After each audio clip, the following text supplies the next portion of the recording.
All right, so our next speaker is Bart Campolo. In his teen years, Bart Campolo became an evangelical Christian. He served as an urban youth pastor, founded the national service organization Mission Year, and became a highly influential evangelical leader.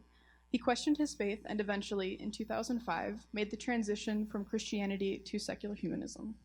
Bart Campolo is a secular community builder, humanist chaplain, author, and creator of the podcast Humanize Me. His overall focus is to inspire people to make the most of their lives by pursuing goodness and meaning in an openly secular way. Please invite Bart to the stage. Well, thank you. Thank you. Thank you. Wow, that was very nice. You know, it's funny, after hearing Ryan speak, I'm going to change my bio and say he transitioned from Christianity to radical humanism, right? Because that's the new phrase. Hey, so listen, I feel like before I start, I almost want to invite everybody to, like, stand up and just stretch. Because, have we been in this room a long... Yeah, oh, you're serious? Yeah. Why don't we stand up just for a moment? Just stand up. Just for the heck of it. Ryan's like, you can sit down. Ryan, you can sit down. Everyone else stands up. No, good. So sit. I'm so glad to be here. And what's that? You're not done standing? You know, you're fine. You're fine. You're not bothering anybody. So I was listening to Ryan, and as he was talking about sort of living in the absence of promises or living on the other side of promises, I felt like, in a real sense, I don't know how many of you are like me, a post-Christian. How many of you grew up in some kind of churchianity? Okay, so now I know some of you are like, I have no idea what that experience is like. There she is. And what I would say is that for a lot of us, when we come out of it, there is this sense of a void. And I think cradle atheists don't understand that. They're like, wait, you know, like, you had a narrative, like it was erroneous. Now you have a different narrative, the narrative of science, the ethos of the evolution. That's a good narrative. And you had an ethos, like, because God was this way, you act this way. Well, now because the world is this way, you act this way. Like, you got a cosmos and ethos, like, what else do you need? And there's a sense in which there was a kind of a poetry to it all. There was a kind of an emotional resonance to it all. We had songs, we had poems, we had institutions.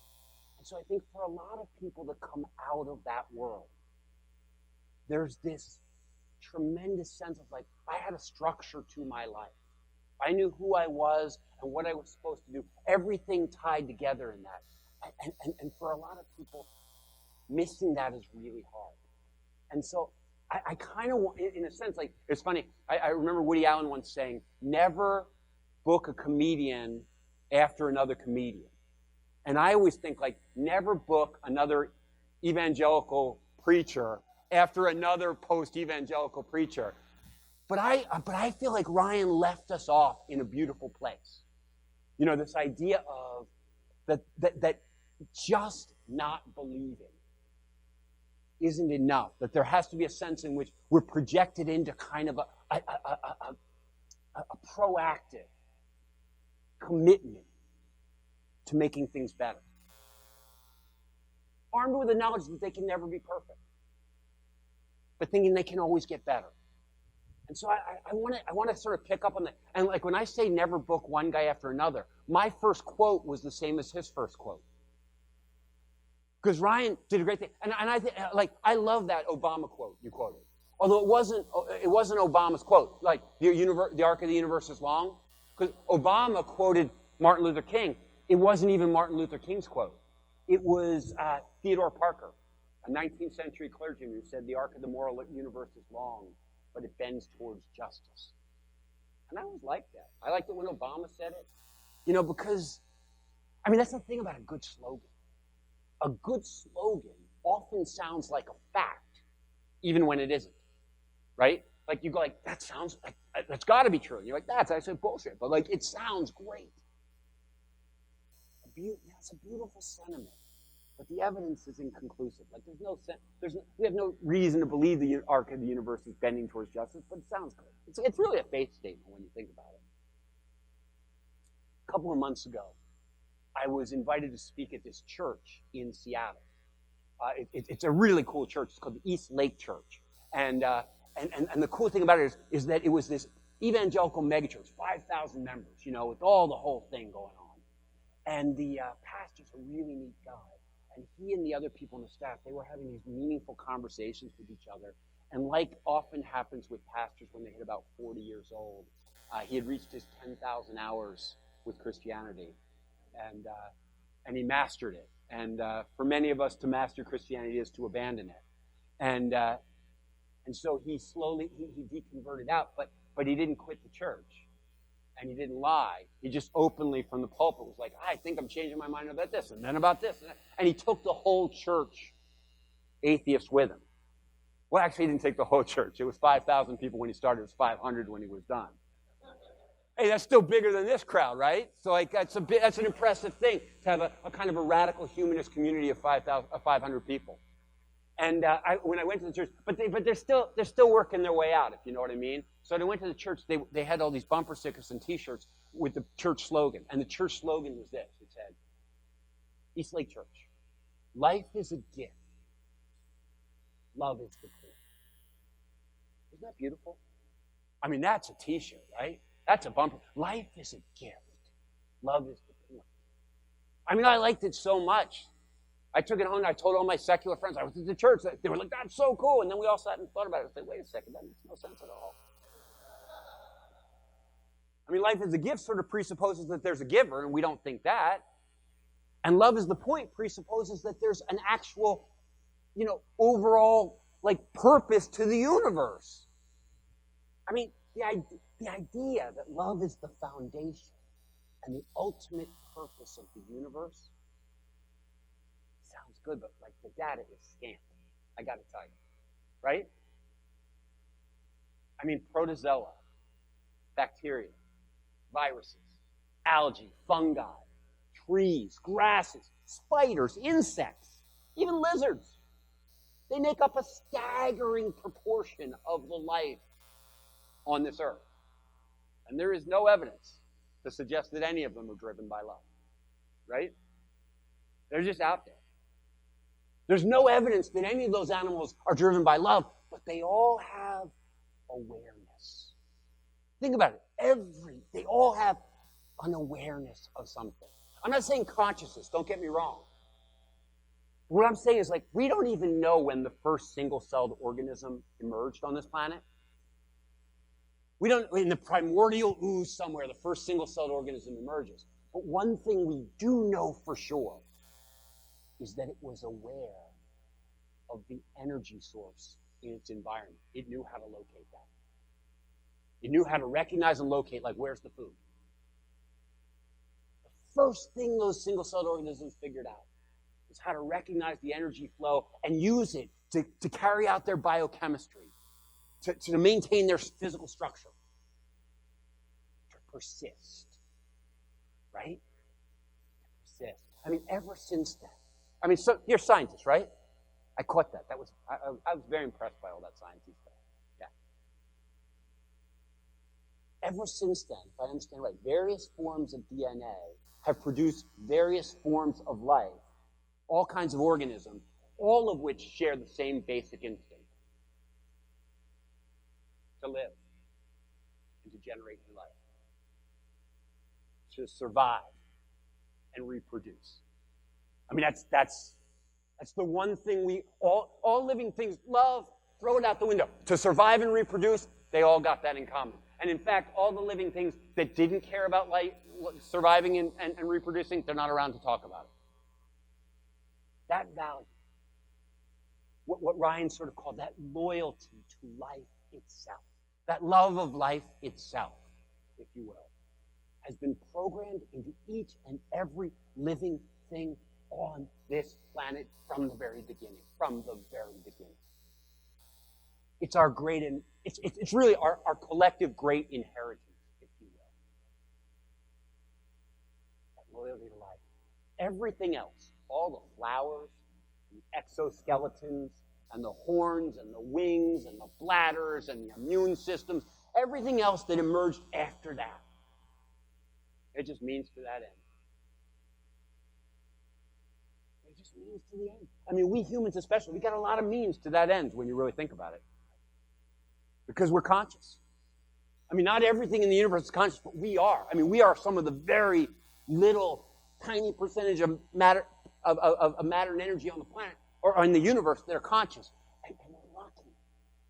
Because that consciousness, that awareness of ourselves and our surroundings, our ability to remember past events and to imagine future possibilities,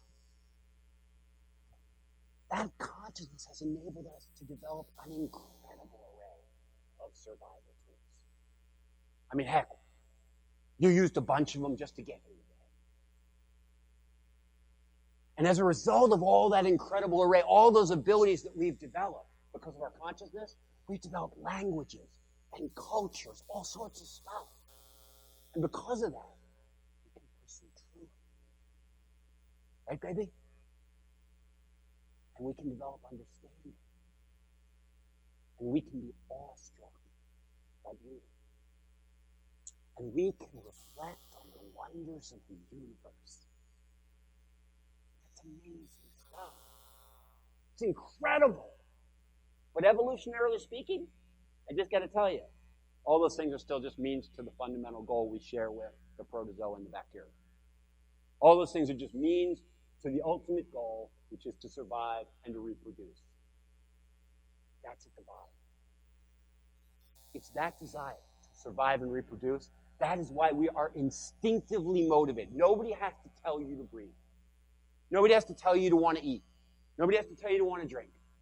We are instinctively motivated to eat and drink and breathe, to sleep in safe places, to have sex and make babies, and then protect them with our very lives. All that stuff comes naturally. It's also why we're instinctively motivated to band together into small groups defined by clear purposes and shared understanding. Tribes, if you will. We're instinctively motivated to band together in tribes. Because, just to be honest, well, for most of our 200,000-year-old history, we humans, out there in the big bad world, we humans have only survived when we've stuck together. It's the only way we've made it. All the human beings that didn't stick with the tribe didn't live long enough to reproduce and tell the tale.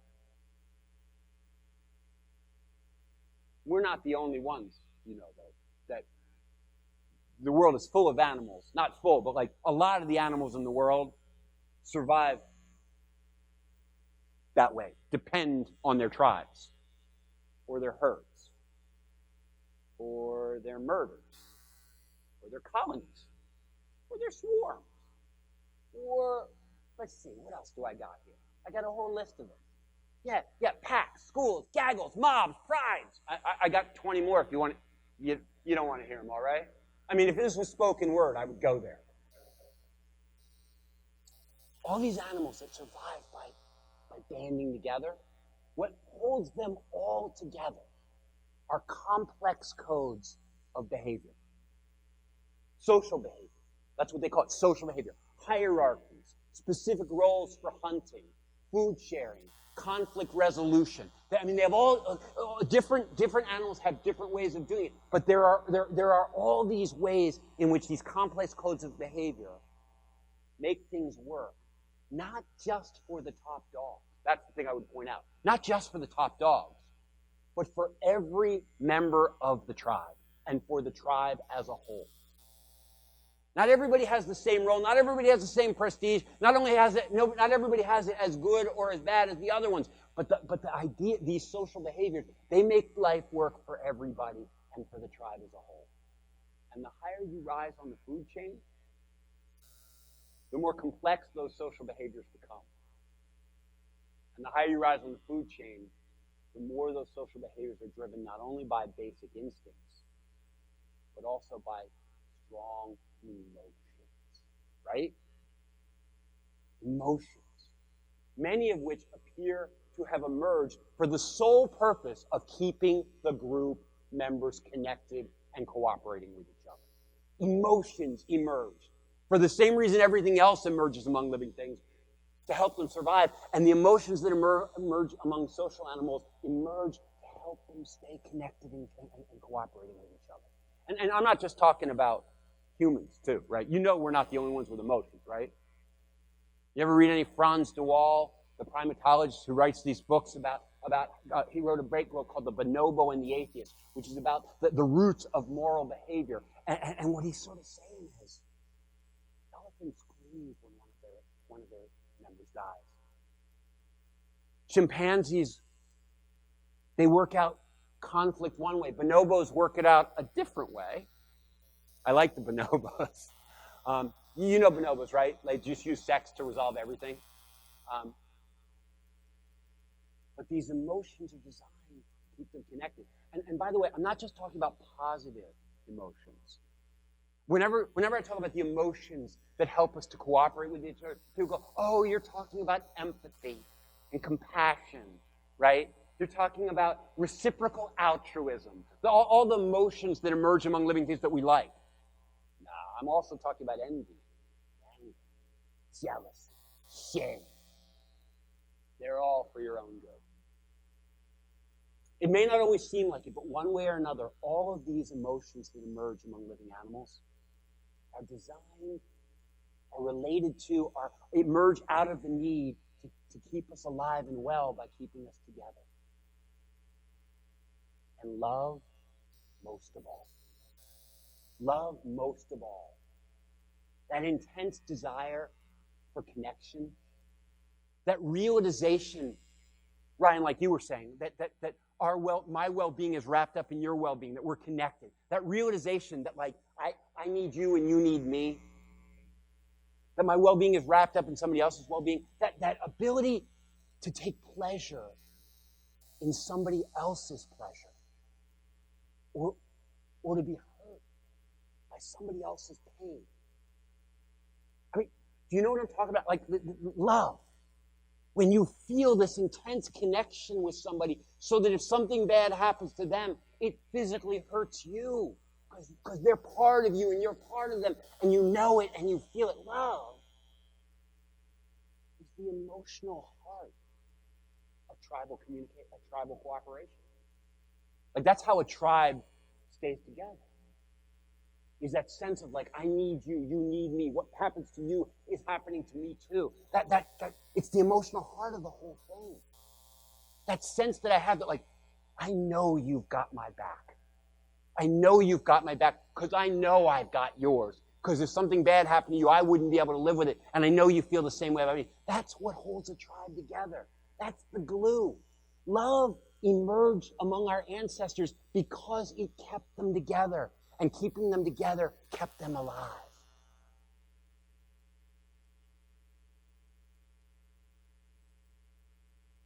It's not like that anymore, is it? I mean, of course things are different for us. I mean, for the first time in the history of the planet, in the history of our species, for the first time, we human beings no longer need to be part of a group to survive or even to reproduce. I mean, literally, we got science now. You don't need a partner to have a baby. You don't need a group to survive in this world. As a matter of fact, particularly here in the West, we increasingly value economic independence and personal freedom and self-reliance, rugged individualism. Like, that's a value for us. You're considered successful when you don't need anybody. More and more of us live alone, apart from our extended families, apart from our neighbors, totally disconnected from anything that would even vaguely resemble what our ancestors would have called a tribe 100 years ago. Anything like the tribes that we shared for 200,000 years. For all of human history, we were a tribal species, and now we're in this grand experiment to see how it goes if we just live on our own. And the truth of the matter is, it's become very increasingly clear that we can indeed survive that way, but most of us can't thrive because we're not emotionally equipped to be out there on our own. We're on a college campus. I was a university chaplain at USC, where Ryan's a university chaplain now. Now I'm at the University of Cincinnati. I spend most of my time with college students like the four that are in this room.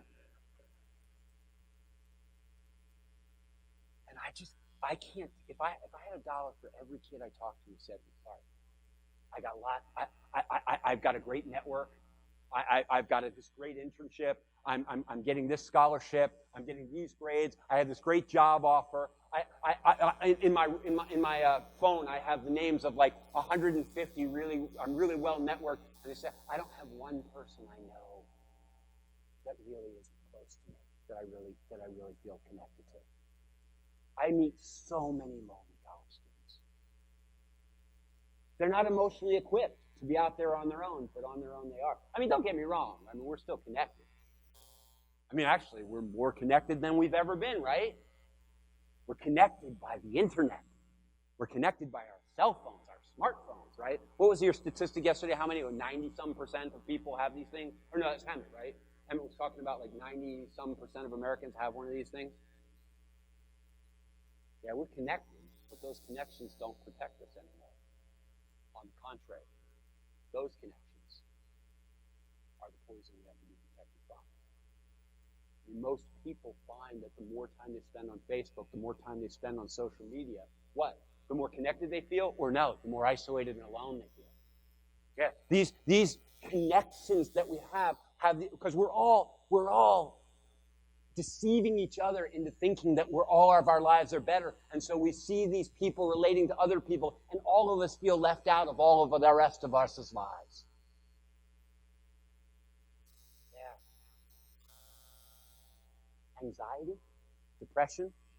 I don't know if any of you have read Johann Hari's new book. It's called Lost Connections. But it's a book about his kind of sojourn through the whole world of anxiety and depression and the whole world of what we call treatment, which is actually just we're treating the symptoms of anxiety and depression, not the causes. Medicating everybody up.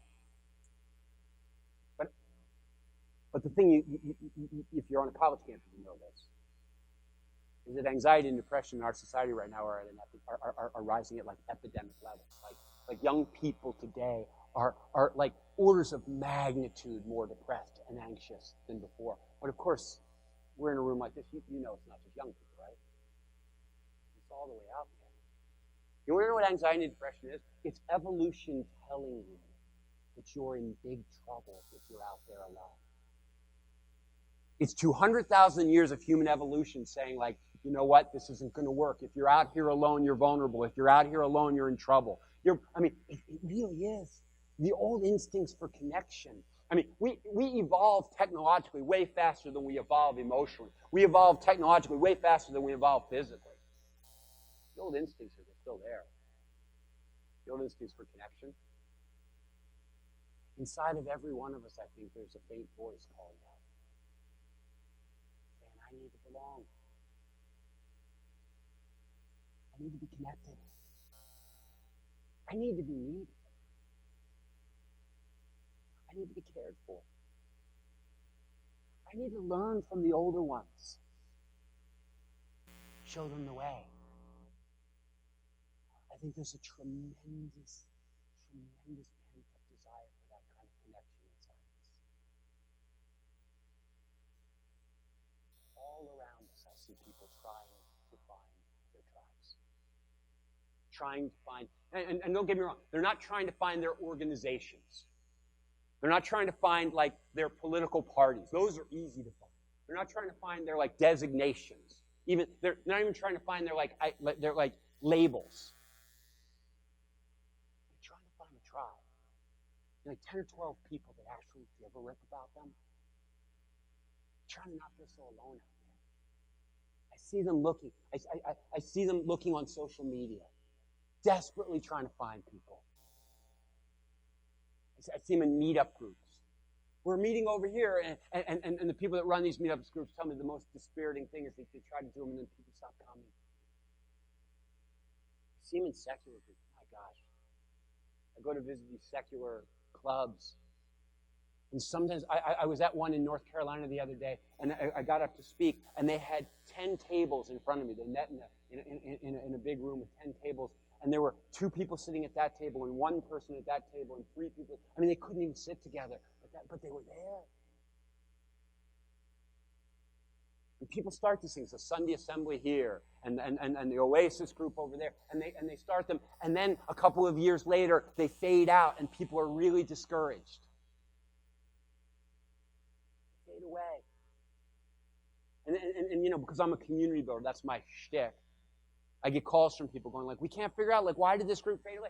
And they fade away quickly because the groups are built around shared worldviews and around shared interests and about shared beliefs or shared values even.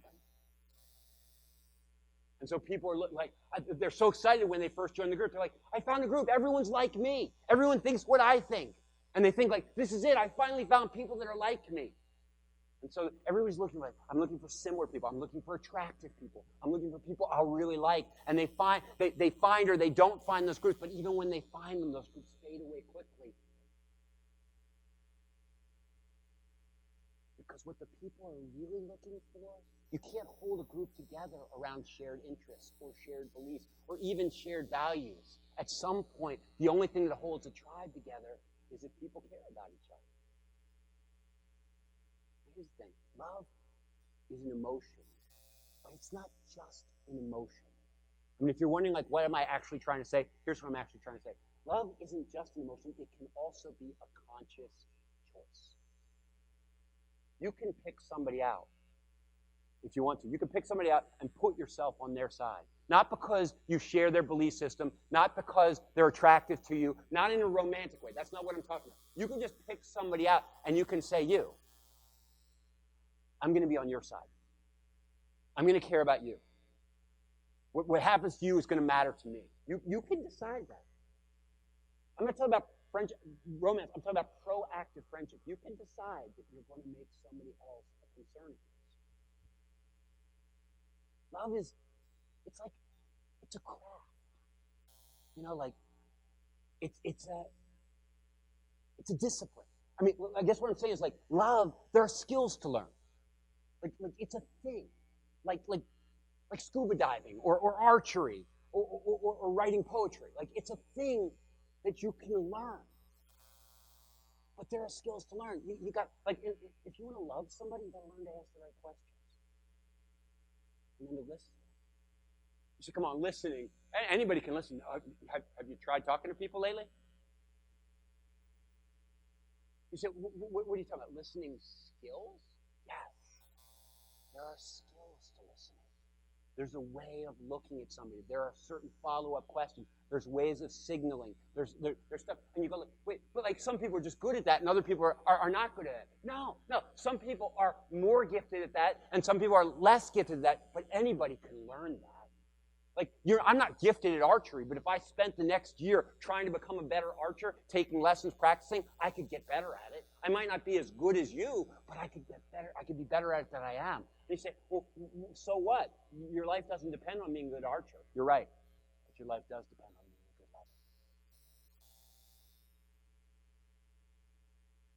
Figuring out what somebody needs and then trying to meet that need, that's something that you can get better at. It's like you can read up on it, you can take lessons, you can practice. Love is a decision. I think I said it up there, love is a verb. Something that you do. And that kind of love, Ryan talked about radical humanism. I'm talking about proactive love. I'm talking about intentional, practical, action-oriented love. That is the glue of a tribe. And that is the way to belong to a tribe. By drawing a circle. You know what a tribe is? A tribe is a group of people that draw a circle around themselves and say, you know what? Here's the deal. I will care about you. I will sacrifice for you. I will look out for you.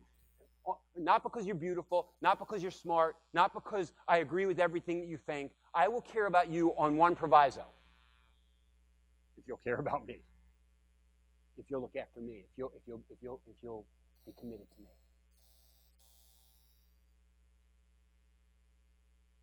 love used to physically keep us alive back in our tribal days. But nowadays, love is what makes life worth living. And that's what all those depressed and anxious people are figuring out. Is that it's actually dangerous not to be loved. And it's dangerous not to love somebody else. And don't get me wrong. I do not want you to get me wrong. I know where I am. I know some of you are hardcore on the rational stuff, and you're like, please take this emotion and go into another room. And I don't want you to get it wrong. I am not saying that intentional love is the only strategy for thriving, or even that it's the best one for everybody. Like some of you are post-Christian. I'm post-Christian. I got out of that stuff. I am not interested in that kind of dogmatism ever again in my life. I'm not interested in saying there is one way to be and this is it, and if you're not this way, you're less than. I'm not I have friends who are autistic, and the kind of community that I'm trying to build, the kind of groups that I'm a part of, they would not work for them at all. Okay, so I'm not saying this is for everybody. I'm just saying that love, that kind of love, is a natural and quite rational strategy for most of us. In the bell curve, most of us. You read the Harvard study, you read any of these studies of human behavior, the people that live the longest and register the highest level of well-being are always the people that have a handful of close relationships, tribal relationships. They're doing work with their lives collectively or at least individually that they think are making the world a better place for other people, like Ryan was talking about. That are actively engaged in trying to make the world better for others, and who are cultivating a sense of wonder and gratitude for the natural world and the privilege of consciousness. I'm just saying I'm not saying it's for everybody. I'm just saying it may be the best strategy for most of us. And when I get around atheist groups, they talk about reason. They talk about social justice. They talk about service. They even talk about community sometimes. They almost never talk about love. I got this podcast called Humanize Me. Oh yeah, there. See, that's my logo. And I got postcards that I can give you if you want to remember to check it out. Some of you are like, please keep your postcard. I want to remember not to listen to your podcast. But on the podcast, that's all I do. I just have people come on and tell me the scientists and doctors and actors and activists, and I just ask them questions about what they're learning in their lives, and then I try to apply it to the business of like, how can I use what you're learning to build more loving relationships? Because that's how I'm trying to do it. And so, like, we got this podcast, but like, I was at this conference the other day, and they all had, on the podcast, they all had T-shirts, and I realized my podcast has no T-shirts. Ryan, does your podcast have a T-shirt? You have no T-shirts. We need T-shirts, brother. Okay, now here's the thing. I have not printed any T-shirts yet, but I think I know what I want to put on mine if I do. I think I would put on something like this, and it would be kind of like remember the church in Seattle. This is my kind of take on it. My T-shirt's going to say this: life is my inheritance. Life is our inheritance. That's good. That's science. Survival is our instinct. That's science too. Love is my chosen strategy. And that's just my choice. I'm not interested in being part of any community that isn't about love. I'm not looking to pursue any path in life that isn't about love. It's just a choice. Because I want to live long and prosper. Thank you so much for listening to me. I really appreciate it. All right.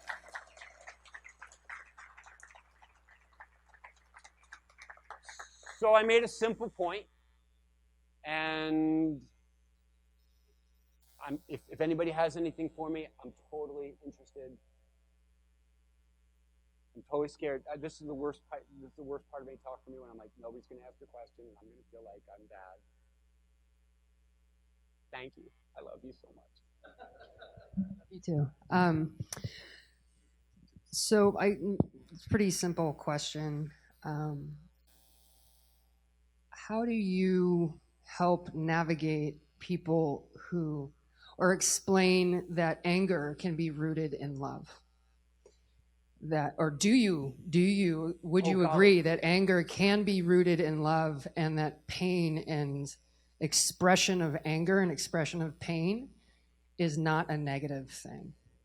Awesome question. Did you hear? Oh, yeah, of course you did. She had a microphone. Okay. So, brother, when we were talking about, like, you come out of Christianity and you're looking for, like, the structure, right? And you're looking for a new narrative. This little talk, you see, like, that's, like, I'm trying to root my commitment to the same old values, right? I just want to reach out to, like, kids on the corner that are, selling crack cocaine, and I want to say to them, hey, kid, I've got a better life for you. Come with me and come be around my friends, and we'll teach you a better life. Like, you go like, oh my God, you're just another evangelist. And you go like, I know. The difference is there's no supernaturalism in the game. But, like, the truth of the matter is that I didn't get my commitment to all those things from Christianity. It was my instinctual desire to be part of a loving tribe that drew me into Christianity in the first place, right? Like, Christianity didn't invent this stuff. This stuff invented Christianity, right? Okay, so like, here's the deal. I'm trying to root my commitment to loving relationships, right, in facts, in science, in a narrative that, like, you can find everywhere, right? Now, here's the deal. If it's true that it's rooted that way, then the anger serves a purpose for the tribe, and it serves a purpose for you and me. And so, like, last week, we have this Humanist fellowship that meets in my dining room, about 20 people every other Sunday morning. And, like, we sing songs, and we have readings. Somebody gives a little 15-minute talk. We do guided meditations. It's like a very emotionally resonant thing, but it's completely secular. And it's all based on the idea that it's a group of people. It's like an AA group, except we're not trying to stop drinking. We're trying to become better lovers, okay? And the last week we did it. The whole thing was the whole topic for the week was boundaries. Because the idea is that without boundaries, like, you won't be able to maintain or sustain a loving relationship with somebody, especially somebody who's needy. So the idea is like, well, what is anger? Well, sometimes anger is the instinctual response, the emotional response to somebody invading your space or putting yourself at risk. And the analogy that we use, which is a really interesting analogy, and this is just for you, because maybe it'll be helpful to you. But what we said, I quoted an old lady friend of mine who used to say to me, Bart, if you have a group of people and you have a cow and you love the people, feed them milk, feed them cheese, give them cream, but do not give them beef. Right? Because if you give them beef, what? You killed the cow. You won't be able to sustain it. And she said, when it comes to loving hurting people, Bart, you're the cow. Right? So you have to take care of the cow. Not you go like, but that's selfish. To feed myself, to care for myself, to look after my own needs when somebody over there is hurting. She's like, it's not selfish. If you want to be able to deliver some good to the other person, then you have to take care of the cow. And maintaining boundaries is part of, and expelling people from your life that harm you, or people from your life who saddle you with messages that make you feel horrible about yourself. Like, you're not doing the world any favor by doing that, because you're destroying your capacity to take care of the other members of your tribe. So anger is a part of being a good lover. And so what happens is you go like, well, wait a second, Bart. You don't, every book you read about listening skills or the new book that came out on Facebook, and have you seen Roger McNamee's book on Facebook? It's called Zucked. It's all about how Facebook is this evil thing, like, duh, like you didn't know, but he tells about how it works. Or a book about science, or a book about politics, or a book about, like, all of it is if you have this kind of a framework, you bring all of it and you go like, how can I use that to build better relationships? How is climate change going to eviscerate people's ability to care for their families and to love each other? You go like, oh, I need to care about climate change because I care about love. I care about love because I want to survive, and I want to survive because, like, that's the most basic instinct in the whole universe. And so, yeah, everything. You can work it all back. And anger is one of those things that you can work back if you just think about it for a half a minute. Is that,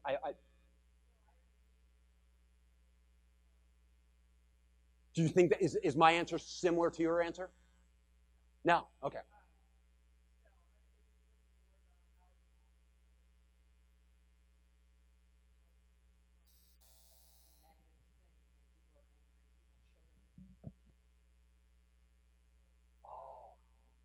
To other people's anger.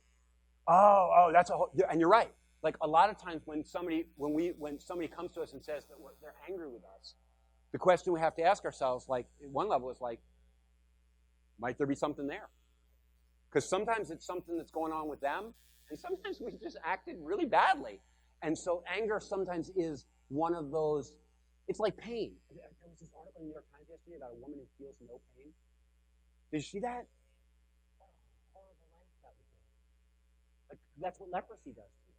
Leprosy destroys your ability to feel what's going on, and if you don't have pain, you can't know to take your hand out of the fire. And if you don't pick up on somebody's anger, you might just keep stepping on their foot, right?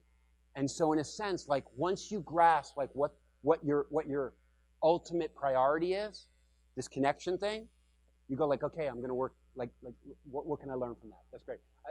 It's ridiculous. I'm so sorry I missed the question the first time. Yeah. Okay. Anybody else got anything? Ryan, you got something.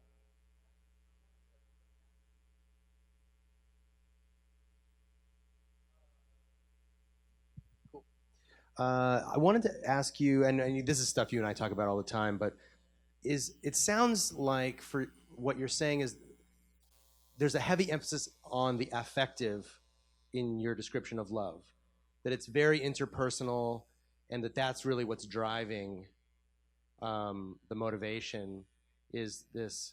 And I'll confess that well, no, actually I won't do that. Don't confess. Don't. But I know what you're saying. It's all like how do you organize people around love with no values? Like I don't understand how that works. Okay. So, just purely like I'm gonna love on you. Like okay. I don't, because there's lots of people that I don't like them. Yeah. And one of my liberations from Christianity was that I didn't have to like them anymore. Because when I was a pastor, I had to like everyone, and beyond that, I had to love everyone. And one of the wonderful things about not being a Christian anymore is I don't have to love them. Okay. You know what I'm saying? That's great. Okay, that's a great question. Okay, so the first thing is this. Please don't equate loving people with liking them. I have children. There are many times when I love my children and I hate their guts. Like I don't like them, and they don't like me. Love means that I'm concerned for their well-being, okay? So I'm talking about that. And what I'm talking about is a limited circle, right? I'm talking about tribalism.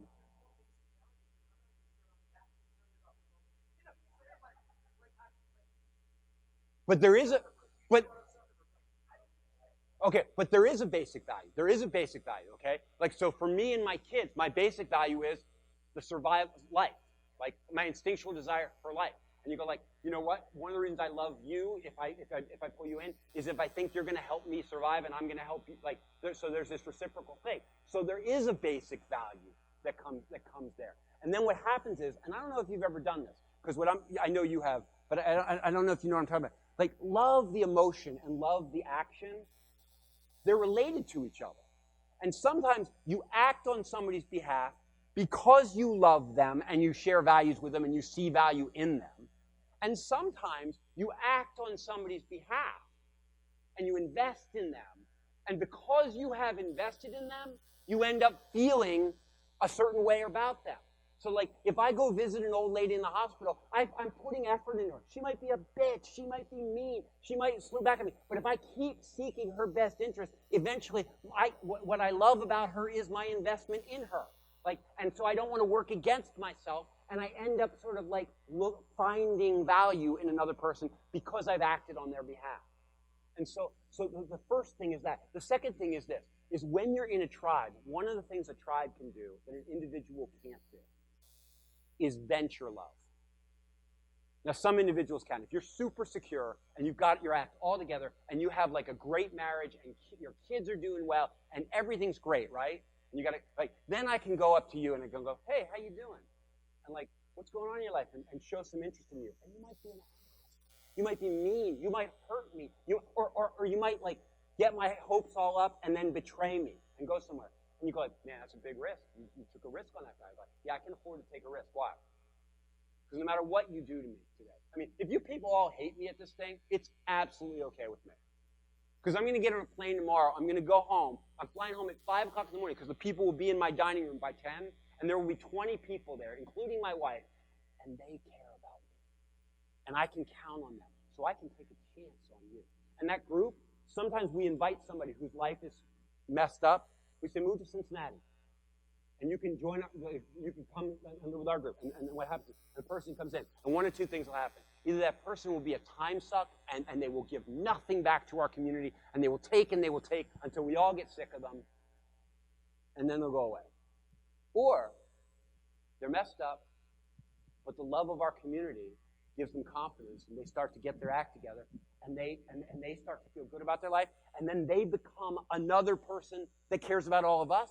And then together we can look for another person and go like, hey, we're going to try to help that other person. And they go, yeah, I'll help.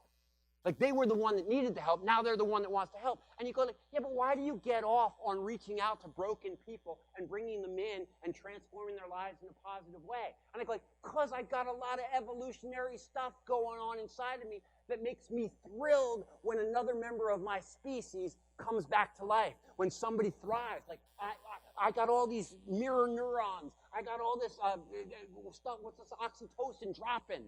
And you go like, wait, so Bart, you're not actually unselfish at all. When you're trying to help other people, it's all about you feeling good.